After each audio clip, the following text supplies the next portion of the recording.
Thank you very much for joining this interview, Mr. Shahryar Alam, State Minister for the Ministry of Foreign Affairs of Bangladesh. How do you evaluate the diplomatic relationship between Ethiopia and Bangladesh? Thank you. We have common goal. We pursue a foreign policy, both of us, Ethiopia and Bangladesh, which is peace-centric and development-centric as well. We believe in political stability, and Ethiopia has done fantastically well in last 10 years or so. The re-election of current Prime Minister has given renewed enthusiasm to the Ethiopians to pursue that development path. And Addis considered to be the political capital of Africa. And we want to increase our ties, and that's why we have set up our embassy here 6 years ago. And through this embassy, we also want to reach out to many other African nations. And we have common objectives. We contribute, both this country contributes in UN peacekeeping. That means not only that we work, our peacekeeper work, or our defense forces and other police forces and other law enforcing agencies working for our own country and citizens, but we want to spread peace in other countries where there are still some conflict or element of conflict left. And Ethiopians and Bangladeshis sacrificed their life for restoring peace and tranquility in many of these countries in this particular region.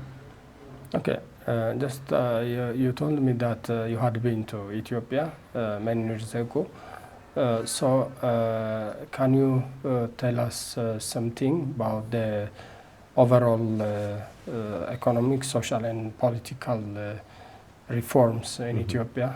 How do you I think the first time I came here was about 8-9 years ago, and I landed in the old airport. It's the same airport, but facility since then has increased manifold.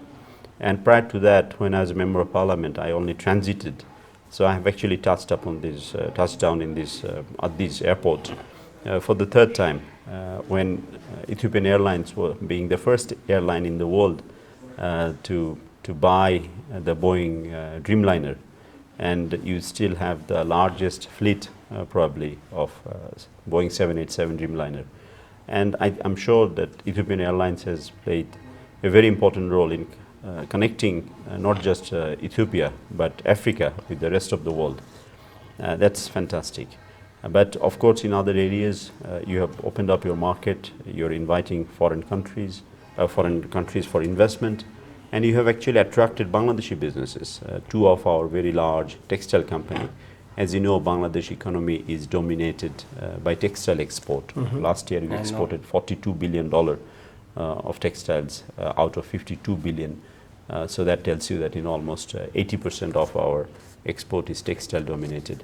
And you have all the elements in place to champion in textile. And I'm sure in coming days there's a bit of an issue in the north at the moment, but investors will flock in to Ethiopia and invest in many other areas. In case of Bangladesh, it was very difficult for us to go beyond textile, but in last 10 years under the leadership of Prime Minister Sheikh Hasina, we have expanded into IT related services, IT enabled services. And our export has reached almost $2 billion. Our pharmaceutical export has reached $2 billion, and that there's a huge opportunity for Bangladeshi pharmaceuticals to come and invest here. We're exporting agricultural produces, and you also do the same. Your horticulture is really rich. Ethiopians love flowers, and so is the rest of the world. And Ethiopian climate is favorable for horticulture production and export. So there are many areas from where we can work together. How do you see the prospects, or how do you see the future activities you believe to be undertaken in order to boost the economic cooperation between the two countries? Do you believe that there are plans by the Bangladesh side in this regard, or Are there any agreements signed so far in these sectors? You see, the Prime Minister of Ethiopia rolled out a philosophy, open mind and open market. And that itself has attracted countries like Bangladesh. And there are many large economies like China and India and many others who are attracted to Ethiopia. And what we are planning is we will be hosting a Bangladeshi business exposition here. We will be inviting key sector representatives in Ethiopia to showcase their product and have business-to-business interaction and meeting to find some common ground so that they can invest. But as far as bilateral agreement is concerned, we are yet to close some of the things that we do with a relatively new relationship, even though history suggests that our relationship dates back like 700 years, because we had two Ethiopian kings who ruled Bangladesh or part of the then India way back in 13th and 14th century. So far, the only political agreement that we have signed, it's called Foreign Office Consultation. And we also had first round of Foreign Office Consultation in 2019.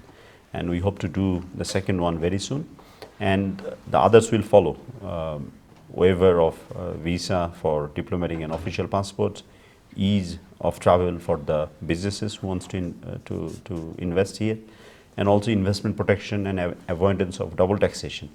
But prior to that, we have made strong request to the Ethiopian Airlines and the government, the Civil Aviation Authority, to have a direct air service agreement, because you have fantastic airlines, Ethiopian Airlines, and Bangladeshis are going abroad in large numbers, and we can find an efficient, better, and price efficient connectivity through Ethiopia to the west and this region as well. So I think that's a priority for us. What do you think are the lessons that Ethiopia can learn from Bangladesh and vice versa? I mean, you are blessed with quite a few mineral resources or natural resources. Unfortunately, we don't have that in Bangladesh. But at the same time, you have challenges as well. Ethiopia being a landlocked country, even though you have worked really well with intervention from third country, investing in a port in the Red Sea, in Djibouti, and the rail connectivity that you have built makes Ethiopia no longer landlocked. But there are many areas where Bangladesh is doing well. We are in the process of graduating from lower as least developed country known as LDC to a middle income country. Our per capita income has reached $3,000 US. I think there are few things that we could exchange for greater good of Ethiopian people. One of them is how to best utilize our social safety net programs. The vulnerable one or the left out one or the ultra poor. The social safety program that Prime Minister Sheikh Hasina's government launched in last 12-13 years worked miraculously well, and that has helped to lift almost 20% of our population out of poverty in last 12 years alone. Our rate of poverty is still about 20%, and we are hoping that in next 5 to 6 years our poverty will come below 10%. Our investment in job creation, our investment in investing youth and skill them, investment in technical education, also in healthcare sector, and that has seen a high demand of Bangladeshi migrant workforce to the Middle Eastern countries, to the East European countries, mainland Europe, in the UK, Germany, Italy, in the Eastern European side, Romania, Hungary is recruiting Bangladeshi workforces in very high number. Conventionally, in the Middle East, our workforce were known for constructions and others. But very recently, we have sent a team, a group of healthcare professionals to Kuwait. Before coming here, I went to Qatar and we spoke to Qatari government about recruitment of Bangladeshi healthcare professionals, not necessarily only doctors, but nurses and also technicians, medical technicians. And this is a new area. I think if Ethiopia also can introduce this, it will be really good for the young aspiring Ethiopians, the boys and girls who are going to university, came out of school, and not necessarily that all of them needs to pursue a higher studies. You know, after finishing school, they can do a diploma program for 2 years or 3 years, and they can enter into the job market much more prepared than rest of the world. And you also have a high young population. You have similar demographic dividend that we have. And not all the country will have this demographic dividend forever. This dividend lasts for like 30, 40 years. And we are into the last 20 years of our demographic dividend era. So for Ethiopia, I don't know exactly for how long you'll continue to have a young workforce. But as long as you have young workforce, that is the right time to invest into those young population so that they can change the face of Ethiopia and they can take Ethiopia to the next level. I think these are the areas where we can work together and learn from each other. Yeah. Let me raise my last question. You raised it slightly just before. Ethiopia has been experiencing external pressures due to various issues. The one is just one of this is the one you have already mentioned, the conflict in the northern part of the country, and the second one is the Grand Renaissance Dam, the Grand Ethiopian Renaissance Dam. It's just the country is constructing this, is undertaking this project just to fight poverty.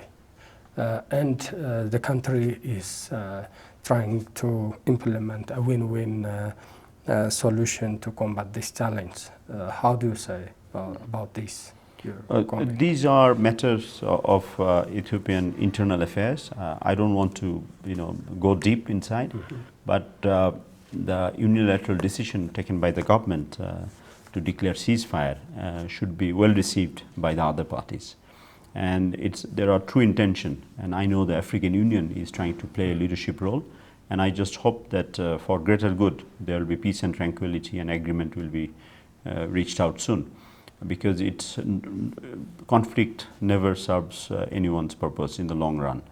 We need to learn to negotiate and live side by side and peacefully for the greater good.